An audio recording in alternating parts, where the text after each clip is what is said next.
Idol LeBron James, happy birthday. Chat TV, Paul ko sa imong video ah. And ito si LBJ, ang nag-iisang manlalarong makapagrehistro ng 40,000 points sa loob ng 2 dekada. Pero ang mas nakakamangha pa sa kanyang istorya ay nakalaro niya ang 35% ng lahat ng players na dumaan sa liga. Kaya ang longevity niya bilang isang basketballista ay hindi natin talaga mapupuna. At wala ring makakatapat sa haba ng playing minutes ng kanyang talang karera. And despite being almost 40 years old na atleta, isa pa rin siya sa mga pinakarespetado at kinakatakutan sa liga.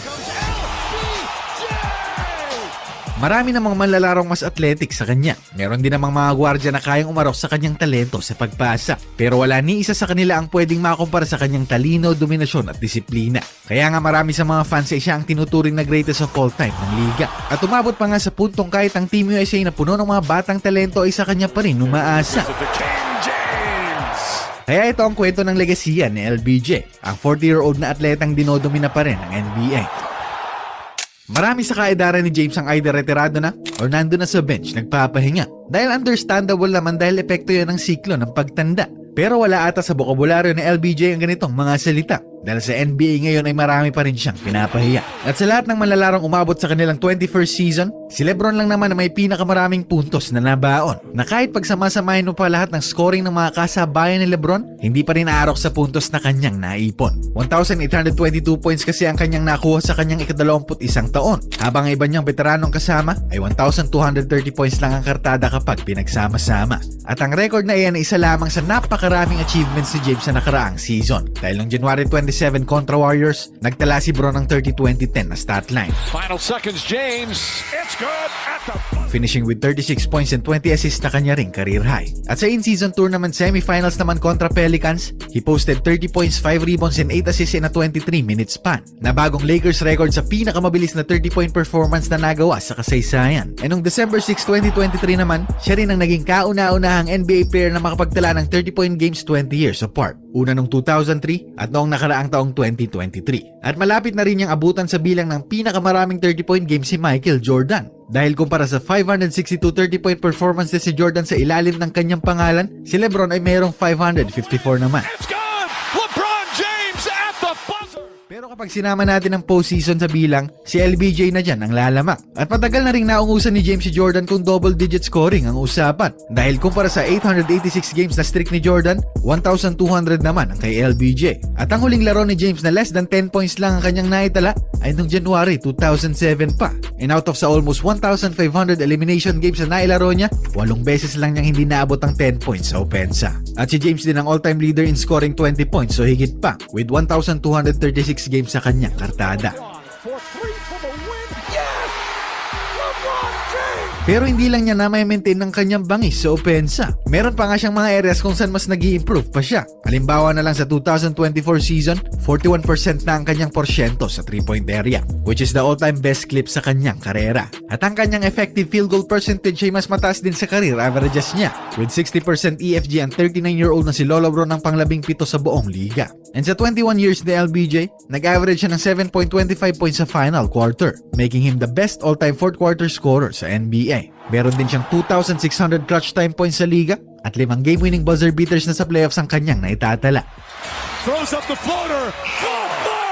Which is both the most all-time para sa kasaysayan ng isang atleta. At sa 2024 season, wala rin naman siyang pinag-iba. Pinangunahan niya sa scoring at field goals made sa fourth quarter ang liga, pero somehow marami pa rin ang nagsasabing hindi maasahan si LeBron sa clutch time sa opensa. And also kahit na hindi na kasing taas ng vertical niya noon ang kaya niyang akyatin ngayon, paanong parte pa rin ng top 5 sa fast break points ng buong liga si LeBron. Kaya sa kanyang ika-21 season, isang misteryo kung paano niya na-maintain ang ganyang level of intensity. Lalo na kung iisipin mong 68,000 minutes na ang tinatakbo ng kanyang kilometrahe, 10,000 more minutes than Kobe, and 20,000 more than MJ. And kung isasama pa natin ang kanyang stint sa World Cup at Olympics, aakit ang numerong yan to 70,000 minutes, which is by far the greatest in NBA history. Pero considering these numbers ang mas nakakamangha pa, ay parang hindi tinatablan si LeBron ng kahit na anong injury na dumapo sa kanya. At yan ay dahil sa kanyang conditioning at pinapakitang disiplina. Dahil kung ang ibang average na atleta ay 2 linggo na ang kailangan para makarecover sa sprain ng kanilang paa, ibahin nyo si LeBron dahil tape lang ang kailangan niya at handa na ulit siyang sumalang sa giyera. At kamakailan lang naabot niya ang 40,000 points ng kanyang karera. It's 40,000 for LeBron James. na may 11,000 rebounds at 11,000 assists pang kasama.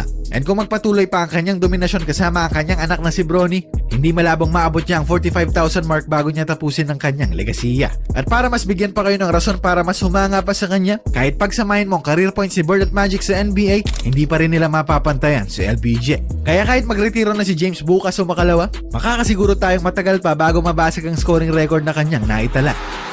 Dahil para yan ay magawa, kailangan mag-average ng isang player ng 24.5 points sa loob ng 2 dekada. At dapat wala siyang mamiss na kahit na isang laro sa regular season niya. Kaya kahit saan mo tignan, halos imposible talagang mabasag ang record niya. At ang pinakamalapit na sigurong kandidato dyan ngayon ay ang batang si Luka. Pero kahit mismo siya, ay eto ang sinabi niya.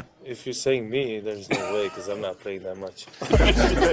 Dahil tama naman para sa isang atletang gaya ni Luka, walang tsansang tumagal siya ng 20 years sa NBA na ganito pa rin ang katawan niya. Pero with LeBron somehow, hindi ito naging problema. Dahil sa 21 season niya sa liga, 180 games lang ang kanyang namiss sa kanyang buong karera. At sa postseason pa nga mas tumataas pa ang durability niya dahil wala ni isang game siyang namiss sa playoffs ng kanyang mga pinaglaro ang prangkisa. At isang malaking bagay na ang pagiging available at healthy para sa iyong koponan. Pero samahan mo pa yan ng 25 points na average sa bawat laruan, ayan na ang pinakamalaking argumento para kay LBJ sa NBA GOAT na diskusyonan. And sa total rebounds naman, pang 33rd na siya all time. Pero kapag nagpatuloy ang kanyang karera, pwede pa niyang abutan si Dennis Rodman at makapasok sa top 20 all-time rebounders sa kasaysayan. At kung assist naman ang usapan, 11,000 times na ang nailista niya sa kanyang pangalan. At on pace siya para magretiro bilang ang pang-4 all-time sa larangan ng pasahan. And since majority ng kanyang assist ay 3 points ang kinahihinatnan, more than 26,000 points ang katumbas niyan para sa kanyang mga koponan. At anong ibig sabihin niyan? 66,000 points lang naman ang kabuang puntos na nagawa ni James in scoring and passing combined. At siya pa lang sa kasaysayan, ang nakakagawa niyan. Ang 20-year stint din niya bilang isang all-star ay isang record din na malamang hindi na maagaw sa kanyang pangalan. Pati na ang record niyang 19 All-NBA selections na kanyang pinangahawakan. Dahil sa mga awards na yan, nauusan na niya ang mga Hall of Famers na sina Kareem, Kobe at Tim Duncan na meron tig-15 sa kanilang mga pangalan. And kahit nasabihin nating posible na hindi na maabot ni LBJ si MJ sa bilang ng kampyonato, kung usapang individual na talento at titulo, kaya kong sabihin na si James ang pinakadominanting atleta sa mundo. Kaya fan man kayo, taga-suporta o kritiko, nararapat lang natin siyang bigyan ng respeto. Dahil sa era ng NBA na ito, isa siya sa mga kumumpleto at ang hirap isipin na hindi na siya makita maglaro sa oras na siya ay magretiro.